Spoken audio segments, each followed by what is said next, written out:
ni ekanya finance minister assign esisu pobio no. Is this going to be the last time Ghana ebeka say we die ye kwa IMF for ekwa akopemwa looking at nneema wobobo so nyina ye betimi edisu yi ehye no ebeboa ama ebeka say we die enka say ye kwa IMF for kra say ekwa akopemwa biu mini I say mpemfo say agrobe so a if you anopa and say and say me minim come say Saturday be da eya na if you da nwumre nti won say if you da nwumre ne de ohun yi o won say man I dey ha but you see when it comes to going to IMF for policy directions or for financing arrangement it depends on how you are managing your economy. Okay, it's Ghana for oman de John Dramani Mahama by eye oman de NDC by eye nse Ghana enko IMF BMA ejina Ghana for aso.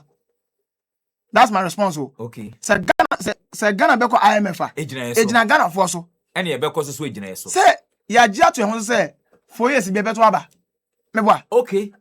Into 4 years but that's Ghana for no. So mo say man panjo mama on na aba NDC.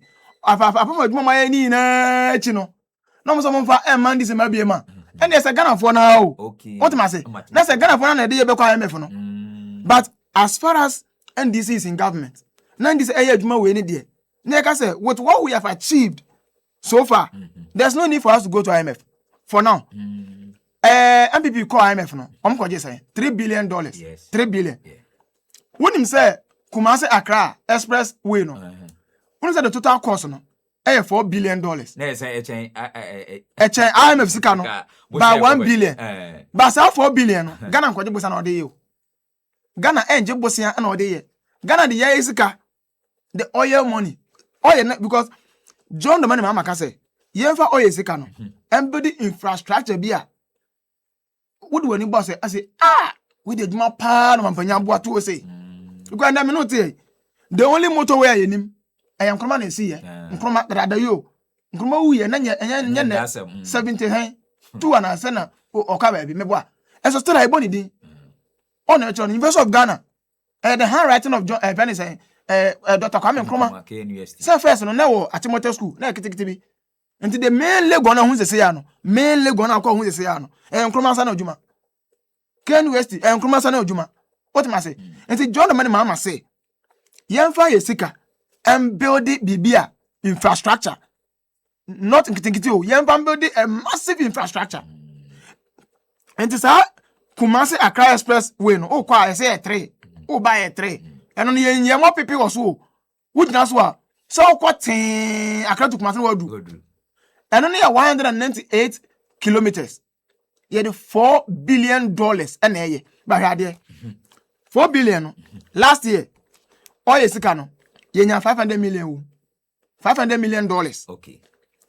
Ena also ye wo mineral royalties na sa royalties na oil mining companies no omutuama aban no saba omu discount ma ya parliament o ma se mra se first kan go MIF Mineral Income Investment Fund account to MIF enti sa Canada ho no de bi omunya ade omu de se omu de koto treasury bill o ma sa me ka say we should think outside the box no what the Ghana sika esa koto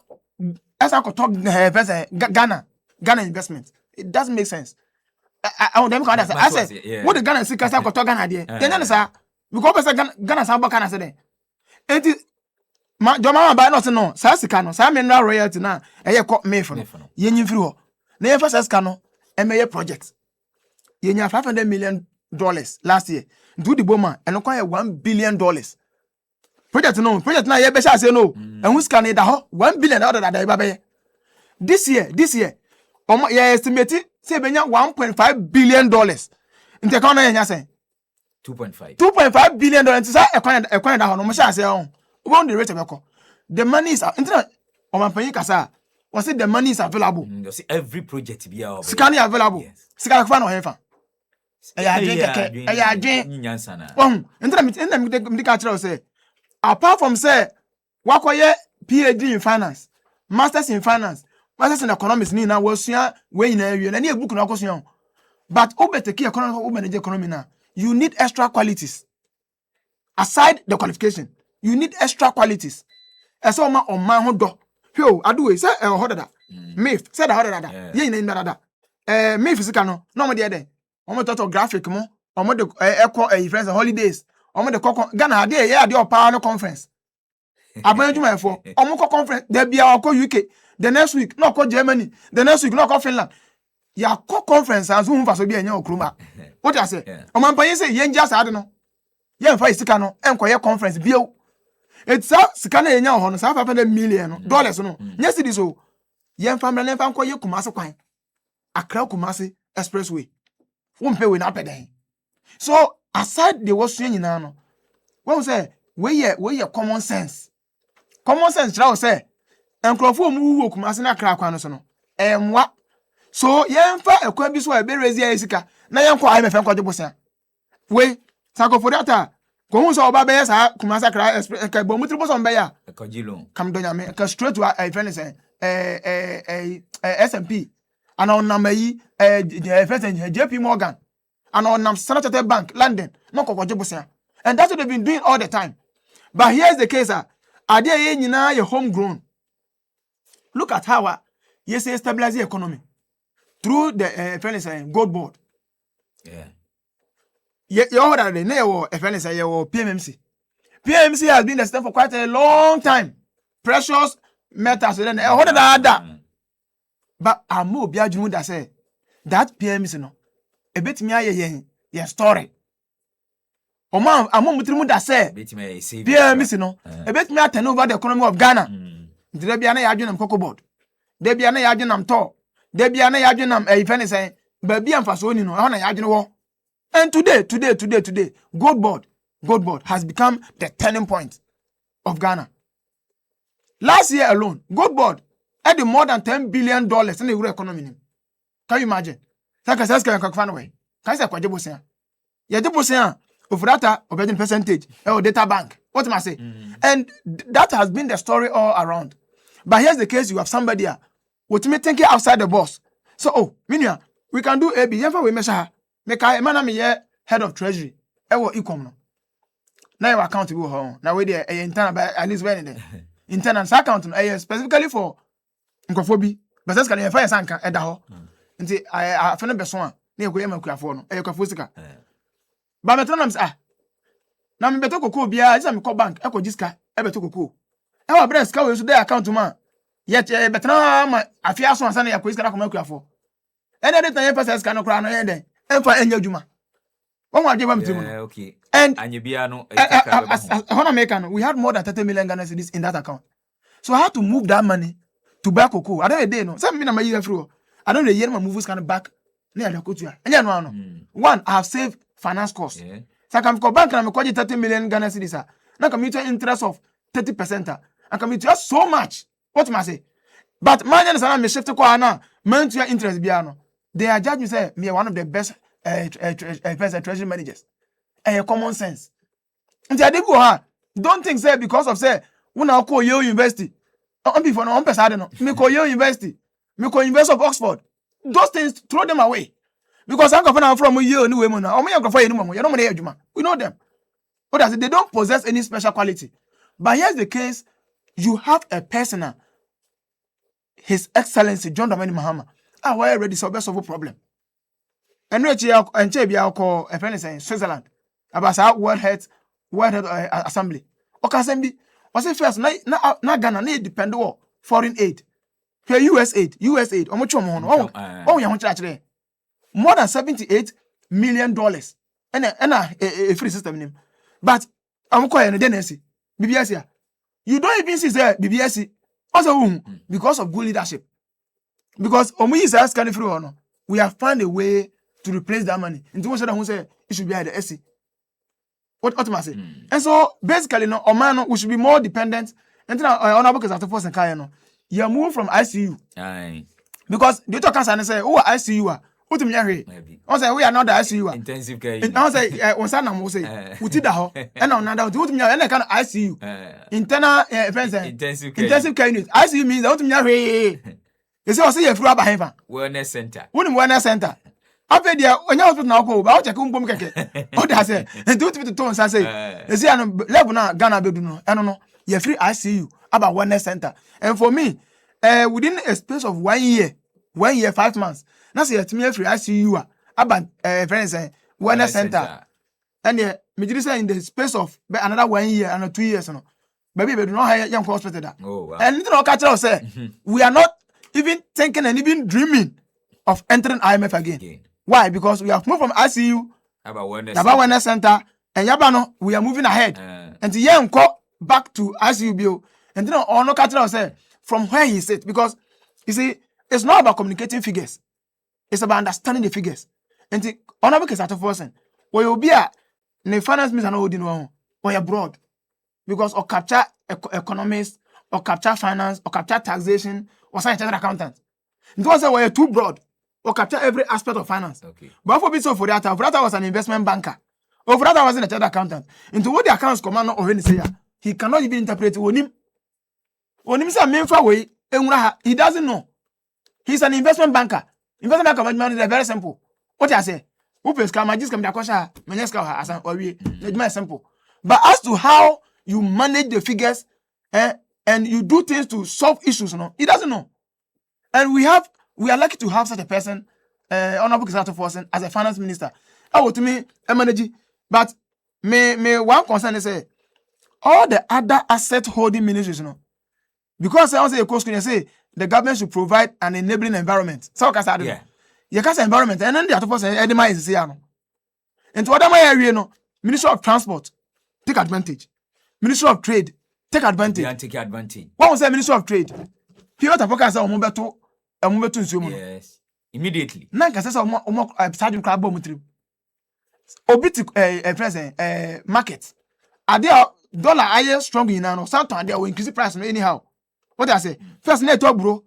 1,002, 1,003, and bro, I say 400, 300 cities, 400 cities. And I can't go to a sack price there. I didn't know cost. And yes, our price and I the big price, a born a song.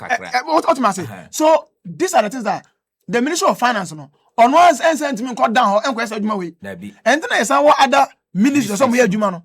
And it will be a creative advantage in Amahano. Who's I say to me at Twasomano. So that a day, no, your transport, what must say? Transport, energy, trade industry, health, then the economy becomes so robust to the point say if all these ministries are performing very well, that's a blaster crying you can find home. Because exactly because maybe from my common could blaster sachi. Maybe my common be Ghana much say Ghana NCA. Na ye my mom one market no. Omojuma nkoso. Na business owners omojuma nkoso.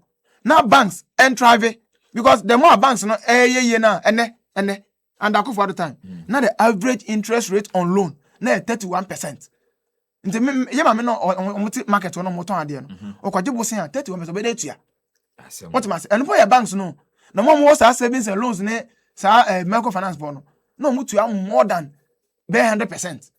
You get it? Today administration so to me at from 31% now to 12 and 13% and and also pay we ya. That's what person is go back to a friend saying baby na Nebuchadnezzar one. And let's say so I think say we should be and Crawford I already say ye mo aba no man our man and do level pempenso a ye na me yan den age. That's what kasa we Ghana ni a you say it with pride. Say me Ghana ni na me nko South ni enchesu say me tren krom. Because me krom ha I can do things I want to South Africa no. Ultiminye.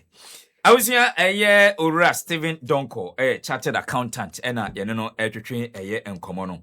Ghana sika sem entotoye baby asisi ababedru enti strong economic recovery. Ghana would no longer seek IMF bailout. Finance minister or say officer we be the 17th and then the last one yɛbɛkɔ sɛ yɛkɔ akɔpɛmmoa de afi IMF for and to 24 ayi ni nyina kyɛ sɛ Ghana isika asɛm sisi no yɛfi ICU ai wellness center anti kakra yɛ de ben yɛkɔ yanim ɔbɛne yɛbɛbɔ wura mu ɛwɔ Accra na Accra dia na say Accra flat but answer na nim say ebia eye isika sam to bi ho a odi betwa to ansa na yakọ dia ma me to ade na fe yenhwe no yenko Kunu Ghana Limited for Kunu Ghana Limited for na womo ede Mr Q adro no aba bema bia wo mema yo no enkonkan no nsa ka Mr Q adro no bia ebebo pa mo atimi agina ye pa na efiada entiko na ekope adro no ebi pharmacy bia obebo wura mu chemical shop na say eba shop bia no obenya eye Mr Q adro no bi na watimi atoy Kunu Ghana Limited for ene diaba omo enro bebre anwumre die Mr Q no na mebo hu dawro e dia ma say stress fatigue bema obedi sunkunim from 0244 139 176 0244 139 176 and I say 0274 139 176 0274 139 176 Mr Q or say ye bema prekope na ebra eja talk Kofi a shop mono he didn't just lose goods, he lost hope. Nenda so nyina sai, but SIC Insurance was there to help him to rebuild, restore, and to smile again. And when Aram's car was damaged, SIC responded with speed, getting her back on the road and then back to joy. Neni eje pa. Na edu alansan so when a licensed air family faced the unexpected, SIC stood by them, replacing every stolen item and restoring a peace of mind. These are the moments that matter to the Kofis, to the Arams, and to the license, and to you, the one listening to me right now. SIC Insurance, every policy carries a sacred promise to care, to deliver, and to be there when it matters most. So SIC Insurance, so join the SIC Insurance family today. For all your motor, your fire, your accident, your travel and marine insurance needs. You'll be glad you did. So you can talk to a broker or any of their licensed agents today, or you can call their toll-free number. I don't know, 0800 100 055 0800 100 055. SIC Insurance, or say our promises are sacred. Omada Roma.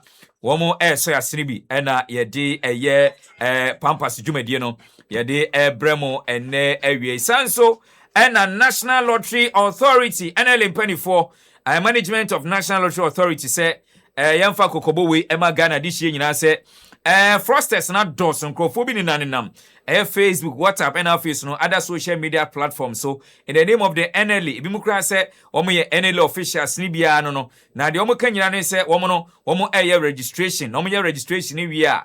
Omo promise, so say, Omit me ama lotto numbers, and I'll trim a bubo bonina, also to me a trebi. Mr. NLE, Emma leaked winning numbers. And womo ensuma kubia na sankron krobia say onko register nkro for onso mo bo so me mom lotto numbers ni bi games ni nyina are purely games of chance nti yankopon ye wadom na odanam so ada bi na tu show bi to the map na the last go